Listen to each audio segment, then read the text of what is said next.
కాళేశ్వరం అంటే 3 బ్యారేజీలు, 15 రిజర్వాయర్లు, 19 సబ్స్టేషన్లు, 21 పంప్ హౌజులు, 203 కిలోమీటర్ల టనెళ్లు, 1531 కిలోమీటర్ల గ్రావిటీ కెనాలు, 98 కిలోమీటర్ల ప్రెషర్ మెయిన్, 141 టీఎంసీల సామర్థ్యం కలిగిన రిజర్వాయర్లు, 530 మీటర్ల ఎత్తుకు నీళ్లు లిఫ్ట్ చేసే వ్యవస్థ, 240 టీఎంసీల నీటి వినియోగం. ఇది కాళేశ్వరం యొక్క సమాహారం. ఇంత పెద్ద ప్రాజెక్టులో ఇలా ఎన్ని ఉన్నాయి? అందులో 3 బ్యారేజీలు, 15 రిజర్వాయర్లు, 19 సబ్స్టేషన్లు, 21 పంప్ హౌజులు, 203 కిలోమీటర్ల టనెలు.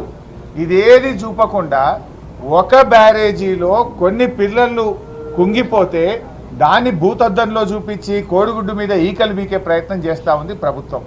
నేను అంటా ఉన్నా ఈ ప్రభుత్వాన్ని, మీరు వెళ్తా ఉన్నారు, సంతోషం, వెళ్ళండి. వెళ్ళేటప్పుడు మార్గ మధ్యంలో రంగనాయక్ సాగర్ రిజర్వాయరు, మల్లన్న సాగర్ రిజర్వాయరు, గలగలా బారుతున్న కూడవెల్లి వాగు, ఫిబ్రవరి నెలలో కాళేశ్వరం నీళ్లతో ఈరోజు కూడా కూడవెల్లి వాగు గలగల వారుతుంది.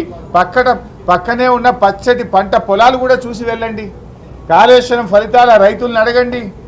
మీరు వెళ్తేటప్పుడు దుబ్బాకలో, సిద్దిపేటలో, బెజ్జంకిలో, కరీంనగర్లో, గజ్వేల్లో కాళేశ్వరం ఫలితాలు అందుకున్న రైతులను అడగండి. ఎలా మాకు మేలు జరిగిందో ఆ రైతులు కూడా చెప్తారు.